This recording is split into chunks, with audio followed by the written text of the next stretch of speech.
To this folks and Good morning, Attorney Trixie. Minsan lang ho kayo lumalabas sa Attorney TV. Edwin. Malakas po si Trixie sa inyo. Maraming salamat ho at pinaunlakan niyo po ang It's my honor. It's my honor. thank you for being here. So, kumusta naman sir yung the RTC found that yung affidavit daw ay forged document. So, ngayon ang tinatanong is ano ang repercussions nito sa inyo daw dahil kayo yung nagpresenta. Repercussions on me. Meron siyang repercussions? May mga ganun. Hindi, tanong lang naman syempre umiikot and I'm surprised this is happening.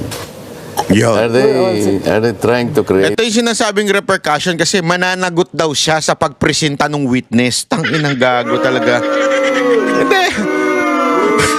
Pakagago, no? Ikaw na nga yung nagpakita ng witness na nagsasabi ng mga totoong nangyayari, tapos ikaw pa mananagot. Hindi naman yung katulad ng isang senador na involved sa tanim witness eh. O, di ba? Di ba? O. Gago! Tama po ba, Kosen? Hindi naman yung katulad nung senador na yun eh. Yung, ewan ko ba? The mountain out of a molehill? Di ba ho, and I agree with this and other legal luminaries have also agreed that notwithstanding the fact that the signature was of the lawyer, notary public was allegedly forged, he already sworn in before the Senate, di ba? So, Yes, he did. Kaya, didn't that cure whatever defect there was in the preparation of the affidavit or the notarization of the affidavit? I think so, because the guy presented himself before the Senate Blue Ribbon Committee. Correct. He took his oath. And then he allowed himself to be interpellated by the entire committee. But let's get back to the allegedly. What is that? Repercussions. No, the notarized, the forged, whatever. forged document daw. The signature of the notary public was allegedly forged. Yes. If we can at least waste our precious time discussing this, you will have to believe and assume that Gutesa has the power to go to one office, get the notarial stamp of whoever is notarizing there, secure the dry seal, and then look for the last entry of the book of the notarial register or the registry para makuha mo yung document number, the page number, and the book number, and then sasainan ni Gutesa. Are we able to assume all this, that Gutesa has the capacity to do all this by himself? The other lawyer who also presented the same signature, the same forged signature, was Attorney Romano Macalintan. Yes, at meron din akong nakuha, ganun din. Exactly. Yung signature, very, very close doon sa... So, ako, ang assumption ko dito, like the assumptions of many, if not all, pumunta ka sa isang lugar, let's say, the periphery of Quezon City Hall. Correct. Nandiyan naka-line up lahat ng ano. Somebody will go to each one of these. I-present niya yung paper. And then, all the guy would have to do is bigay niya yung papel, then wait for a while, hanggang sa natataka na lahat yung papeles niya. And then he pays. No one would insist on, let's say, verifying bago siya umalis. Sir, ma'am, can I please ascertain whether you are the one who signed this? Are you the lawyer who signed this document? Naku po, subukan mo yun sa notaryo. Totoo bang kayo yung nagpirma dito? Baka kunin na, wag na. Wala ka palang tiwala. Lumayas ka na dito. Umalis ka po. Maghanap ka ng iba. Baka ganunin ka nung ano eh. Nung sekretary. Yung po bang nagpapanotaryo had all these things to do bago siya umalis? The notary public in this country has become a cottage industry. Wala naman talagang lawyer doon eh. I have always assumed that somebody, like in the case of Gutesa, was there assigned by that lawyer, whoever she is or he is. Maring hindi siya ang pumirma, but she or he allowed somebody to sign for him or for her. This is happening everywhere. Sa This totoo is something that we should recognize. Sa totoo lang, kinagawian talaga dito yan eh. Pagkatapos yung poor na tao, ang i-ostracize, and he will be discredited by... Paano why are we allowing, let's say, ourselves to be swayed into other direction. Gutesa is the most credible witness ever presented in that committee. Why? Gutesa has nothing to gain. Gutesa has everything to lose, including his life, and the safety and the security of his family. But the most important thing, Gutesa was able to connect the dots from Saldico to Martin Romualdez. Nako. And that's the reason why there is pressure also now in the Senate to issue an invite to the House to ask former Speaker Martin Romualdez And I to welcome that. appear. So at All least, the while, I've been thinking that that is the most. Alam mo, napapansin ko dito medyo sinasalo ni nitong isang to, itong dilawan na to, itong pinklawan na ito, dilawan na ito yung ewan ko, itong mga senador. Oo. Kasi ito, bumibira ng konti dito, pumipitik na dito si Marcoleta. Sinasabi na niya na sana, ito nga si Gutesa, ano ba to, si Gutesco ba ito? Gutesa. Gutesco kasi madalas kong punta noon Si Gutesa na para bagang nagsalita, siya na nga nagkunik doon sa mga mastermind. Siya pa ang inuusig ngayon. Di ba? Tapos biglang salo to si Lacerda na sinasabi niya ngayon na hindi, imbitahan naman na yun ng senador. Naku, sus, wala ka sa mga patot. Naniniwala kayo sa kay Pinky? Proper thing for the Blue Ribbon Committee to do. Why is it that all the personages mentioned by Gutesa in his sworn affidavit, like a certain John Paul Estrada and Mark Texay, allegedly the ones who are receiving the money and then counting the money in the house of from the house of Saldico in Valle Verde, then to be transported in his house in BGC, and from there yung leftovers, kasi like the one he mentioned that was December 2024, sabi niya ito po mine-mention ko special because this is pinakamalaki pong delivery namin. You imagine 46 suitcases. Each suitcase, sabi niya, as an amount of, let's say, 48 million. How did you know 40? Kasi merong label sabi niya, yung post-it. And dadalhin po namin kay Saldico sa unit niya sa BGC. Out of 46, ang ibababa namin 35 at that time. So 11 ang naiwan, 35 ang dinala kay Martin Romualdez. Bakit hindi naman ipatawag si John Paul Estrada? Ba't hindi ipatawag si Mark Texay? These are the ones he personally knew, and sila ang nag-receive, sila ang nag-handle, sila ang nagbilang. nakausap niyo na ho ba si Senator Lacson tungkol dyan? In the concern that you have, that why didn't you send yung pwedeng isamon yan, di ba? It's a Palagi subpoena. yung sinasabi. Unang-unan, bago kami naghiwa-hiwalay. Ba't hindi mo ako patawag si Saldico? Alam mo, sabi, nagtagal ka naman dyan Don't you know the interparliamentary courtesy? He was Ayan, so tinatanong nila Cerda, di mo ba nasabi yan kay Lacson?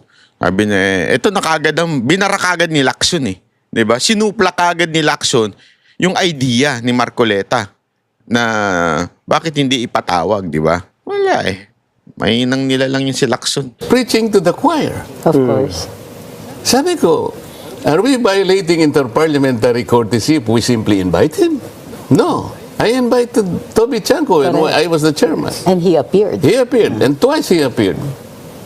Ba't ayaw mong tawagin? Ba't ayaw mong tawagin, for example, the initial 17 congressmen mentioned by the Discayas.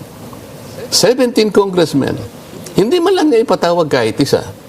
And he himself mentioned 67 contractors congressmen. Correct. In your late, Nagpatawag siya.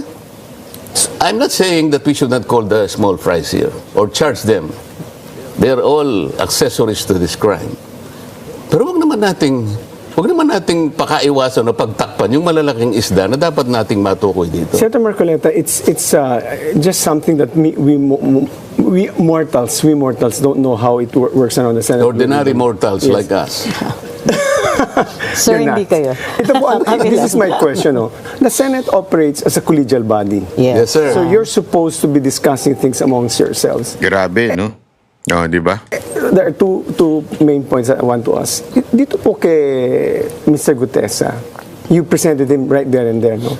Was there a previous notice to the chair or to the others? Because you're working as a collegial body, did you inform them that I have a surprise witness? I remember that you mentioned it right there and there. Because my understanding of Senate rules, and because it's a collegial body, that there you should provide notice to all the members so that they can aptly prepare for the closest case I recall was if it's a very sensitive witness and you just brought him in, you will normally ask for a break, maybe 1 hour, and discuss this among the body, among the Senate Blue Ribbon, and then come back. And by which time, they would have sufficient time to prepare. Why Ako, actually, mali din yung ganong klaseng proseso na sinasabi. Kasi alam mo, magiging obvious yan eh. Sigurado ako, kunwari, sandali may pipresenta kami ha. Aalamin muna yan kung anong sasabihin, ganyan. Tapos, hindi na ipipresenta, sasabihin na naman nila, executive session.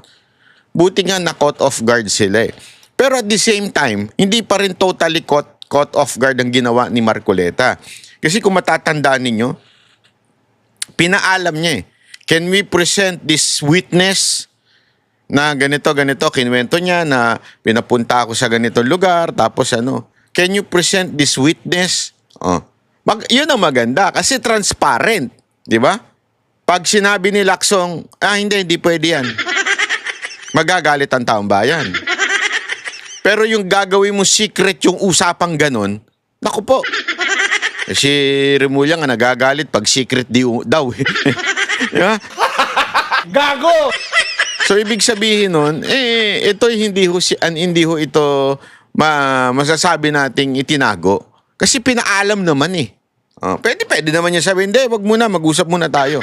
Ba't di niya ginanon? Takot siya sa taong bayan, sa galit ng taong bayan. Isn't it? I remember you asked permission and Senator Ping Lacson said yes. But as a general practice, don't you as a collegiate body inform each other? Let's say, sabi ni Senator Ping Lacson, meron din siyang surprise witness. So, binandero niya sa publiko, meron siyang witness. Hindi ko po alam kung sabay naka-adjourn kayo ngayon. Will you be meeting first to discuss sino ba itong surprise witness? I think, shouldn't he be obligated to inform the fellow committee members, Blue Ribbon?